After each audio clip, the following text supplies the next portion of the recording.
Well, here we're looking at GILD, and this is one that really held our range. We were starting to see this come very close to the stop here, but it started to turn around, and we're starting to see this break back down, at least starting to take out the last two prior days lows.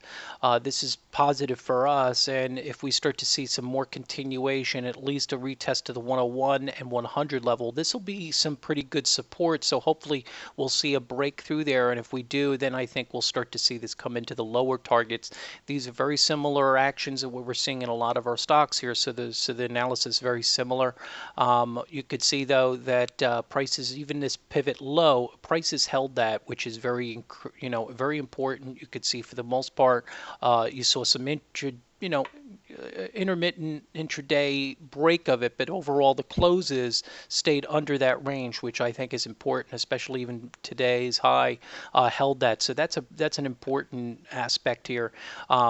This is to sometimes, there's some technical reasons why it does it, but I think also, people put a lot of their stops just very, very close to that range, and what happens is they get taken out a little bit. You see a little bit of a move on intraday, and then it comes back because it's supposed to be the resistance. So a lot of times, sometimes amateurs, and I don't mean that in a disrespectful way, everybody learns, puts it right at that range, and the thing is they've got to realize that a lot of times those kind of resistances hold either for the most part on a different type of resistance. It's not, sometimes they move slightly past it, and sometimes it's very difficult for people to get an idea why it's not happening, but that's what happens, I think.